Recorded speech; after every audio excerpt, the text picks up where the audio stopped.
Wow. Can you hear me? Shalom. Good evening, everyone. Wow, this is incredible. Mayor of Beverly Hills, Lester Friedman, Vice Mayor Sharona Nazarian, all the council members, thank you for welcoming us in this beautiful city. Consul General of Israel, Israel Bachar, thank you. All leaders of the Jewish community of Beverly Hills, Los Angeles and Southern California, thank you for hosting us in this region. Thank you very much.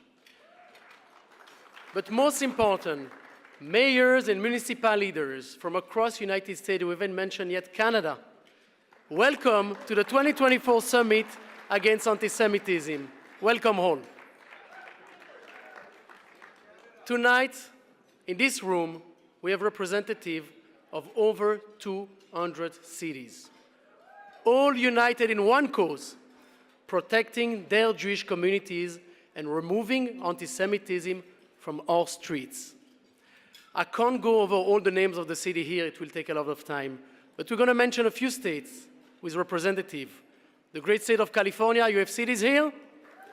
Woo!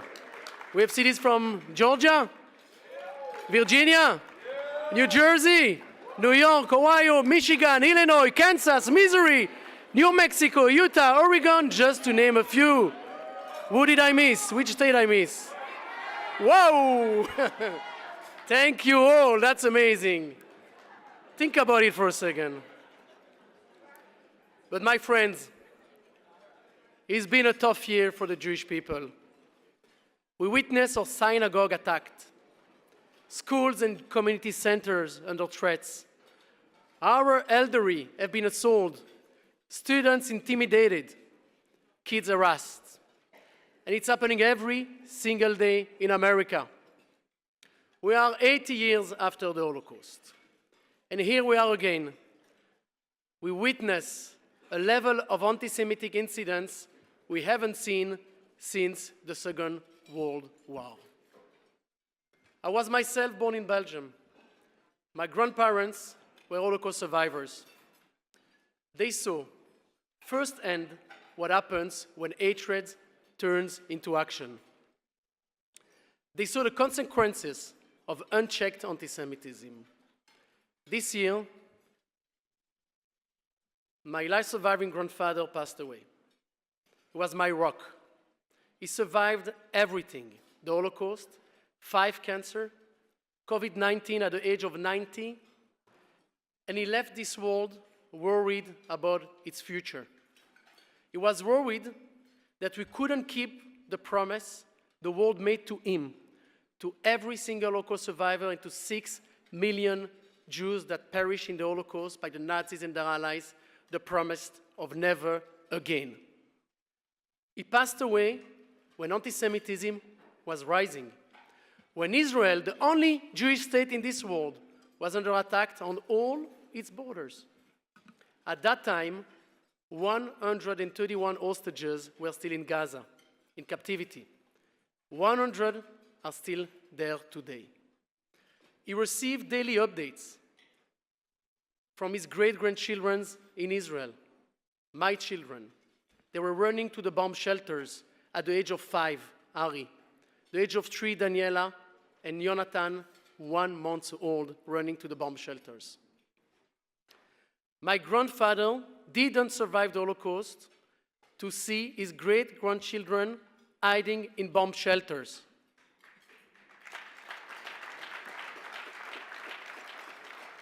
He also saw my sister in Belgium afraid of wearing Jewish symbols in the streets. And worst of all, he witnessed the grave of my great-grandmother desecrated. Even in death, Jews are not spared being victims of hatred. I grieve deeply my great-grandfather's loss, and I feel ashamed that we, the collective we, all of us, failed to keep our promise of never again. Because it's happening to me, to his family, to Jews around the world. But today, that ends. in this room, with these incredible groups of mayor and municipal leaders, we are here to make history.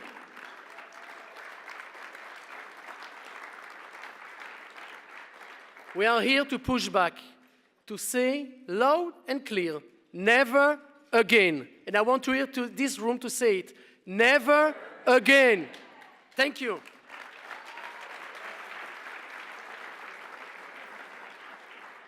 My grandfather survived the Holocaust for this moment, to see leaders like you ready to stand up for what is right. History has shown us, and it's been said before, that anti-Semitism begins with Jews, but never ends with Jews. Today, Jews once again are in the front line, in America, in Europe, under assault from extremists, from the left, from the right, and radical Islamism. And Israel, we have under threat from Iran's proxies. I used to be a proud Belgian Jew, very proud. I love my country, my culture, the food. For those who have been in Belgium, we have good food. But during the Second Intifada, 24 years ago, in 2000, I was not even 16, when my friends in my school asked me as a Belgian Jew why I was committing a genocide. Not only is a genocide an absurd accusation, I was with my friend in the classroom, so I couldn't commit a genocide. But I was forced to be first a Jew, and secondly, a Belgian. In my mind, I was always a Belgian Jew. But today, I'm just a proud Jew. Yes. Later, and I think I never shared this story publicly, I was attacked by a group of young Muslims in the street of Brussels because I was wearing a Tel Aviv t-shirt in honor and in support of those that were in the bombing in Tel Aviv by the Palestinian terrorists. And what happened to me, I was attacked, and I was almost lynched in the street of Brussels. And it happened 24 years ago. When I started preparing this remark, I realized that nothing is new. Nothing. It starts a long time ago, only for me, 24 years ago.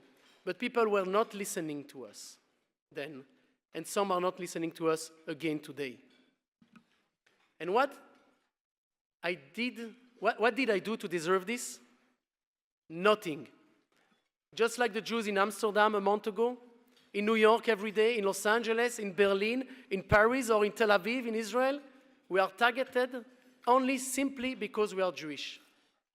But now, 80 years after the Holocaust, we have learned we will not stay silent, we will win with your support. So I want to say something, that on behalf of the anti-Semitism movement, our partners in this room, all those that are supporting this summit, and all of you that came here, the entire Jewish community of America and of the world, we want to thank you for your commitment to be here today, for your courage and for your determination. Thank you. Thank you. So I want to wish all a very productive and meaningful summit. We do not take for granted that you decide to invest your time at the end of the year when you have so many things to do, to spend your time with us. And it is important for us because we feel under threat, and we know that when we see this room full of mayors or municipal leaders, we're going to make it. So thank you very much. Thank you.